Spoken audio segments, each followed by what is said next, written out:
SFI അഖിലേന്ത്യാ സമ്മേളനത്തിൽ വിദ്യാർത്ഥികൾക്ക് പങ്കെടുക്കാൻ സ്കൂളിന് അവധി നൽകിയ സംഭവത്തിൽ നടപടി ഉണ്ടായില്ലെങ്കിൽ പ്രതിഷേധം ശക്തമാക്കാൻ ABVP. അവധി നൽകിയ പ്രധാന അധ്യാപകനെതിരെ നടപടി സ്വീകരിക്കണമെന്നാണ് ആവശ്യം.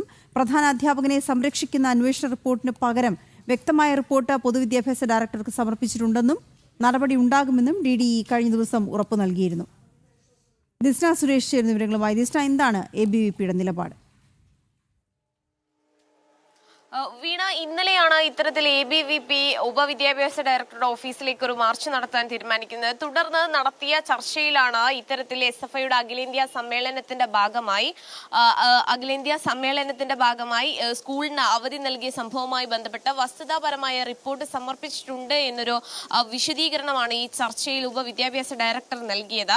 അതുമായി ബന്ധപ്പെട്ടാണ് അത്തരത്തിൽ ആ മാർച്ച് അവസാനിപ്പിക്കാം എന്നൊരു തീരുമാനത്തിലേക്ക് ABVP എത്തുന്നത്. ഇതിൽ പ്രധാനമായും എടുത്തു പറയേണ്ട കാര്യം, നമുക്കറിയാം, അഖിലേന്ത്യാ സമ്മേളനത്തിന്റെ ഭാഗമായി കോഴിക്കോട് ഒരു സ്കൂളിന് അവധി നൽകുന്നു. അതുമായി ബന്ധപ്പെട്ട പ്രധാന അധ്യാപകൻ നൽകിയ വിശദീകരണം എന്ന് പറയുന്നത്, കഴിഞ്ഞ സമയവും ഇത്തരത്തിൽ KSUവിന്റെ ഒരു പഠിപ്പ് മുടക്കൽ സമരം ഉണ്ടായപ്പോഴും ഈ സമരത്തിൽ സ്കൂളിന് അവധി നൽകാതെ കുട്ടികളെ പഠിപ്പിക്കുന്ന ഒരു സാഹചര്യം ഉണ്ടായിരുന്നു. അന്ന് ഈ KSU പ്രവർത്തകർ സ്കൂളിൽ അതിക്രമിച്ച് കയറി ബെല്ലടിക്കുന്ന ഒരു സാഹചര്യത്തിലേക്ക് കടക്കുകയായിരുന്നു എന്നായിരുന്നു. പോലീസ് പോലും അപ്പോഴും ഒരു തരത്തിലുള്ള സംരക്ഷണവും നൽകിയില്ല. അതുകൊണ്ട് അത്തരത്തിൽ പഠിപ്പ് മുടക്കുണ്ട് എന്ന് പറഞ്ഞപ്പോൾ സമരം ഇത്തരത്തിൽ വിദ്യാലയത്തിന് അവധി നൽകുകയായിരുന്നു എന്നൊരു വിശദീകരണമാണ് പ്രധാന അധ്യാപകൻ നൽകിയത്. പക്ഷേ അത്തരത്തിലുള്ള ഒരു വിശദീകരണം നൽകുമ്പോഴും ഒരു അഖിലേന്ത്യാ സമ്മേളനത്തിന് സ്കൂളിന് അവധി നൽകുന്നു. അതോടൊപ്പം തന്നെ 2 ദിവസം മുൻപ് വാട്സപ്പ് ഗ്രൂപ്പുകളിൽ ഈ രക്ഷിതാക്കൾക്ക് വേണ്ട നിർദ്ദേശങ്ങൾ നൽകുന്നു. അതായത് 10:30 വിദ്യാലയത്തിലെ കുട്ടികൾക്ക് അവധി നൽകുമെന്നൊരു നിർദ്ദേശവും നൽകുന്നു.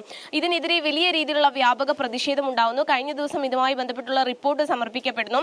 അതായത് അത്തരത്തിലുള്ള ഒരു ഭയം കൊണ്ടാണ് ഈ അധ്യാപകൻ അവധി നൽകിയത് എന്നതാണ് ഈ റിപ്പോർട്ടിൽ പറയുന്നത്. അതുകൊണ്ട് അധ്യാപകന്റെ ഭാഗത്ത് വീഴ്ചയില്ല. അത്തരത്തിൽ അധ്യാപകനെ വെള്ളപൂശുന്ന തരത്തിലുള്ള ഒരു റിപ്പോർട്ടാണ് സമർപ്പിക്കപ്പെട്ടത്. ഇതിനെതിരെയാണ് പ്രതിഷേധവുമായി ABVP ഇപ്പോൾ രംഗത്തെത്തിയിരിക്കുന്നത്. എന്നാൽ വസ്തുതാപരമായ റിപ്പോർട്ടാണ് സമർപ്പിച്ചിട്ടുള്ളത്. അതുമായി ബന്ധപ്പെട്ട് കൃത്യമായ നടപടി ഉണ്ടാവുമെന്നൊരു ഉറപ്പാണ് ലഭ്യമായിട്ടുള്ളത്. പക്ഷേ ഇത്തരത്തിൽ പ്രധാന അധ്യാപകനെ സംരക്ഷിക്കുന്ന ഒരു നിലപാടിലേക്ക് കടന്നാൽ ABVP ശക്തമായ സമര പോരാട്ടവുമായി മുന്നോട്ട് പോകുമെന്ന് തന്നെയാണ് നമുക്ക് അറിയാൻ സാധിച്ചിട്ടുള്ളത്. വീണ. ശരി.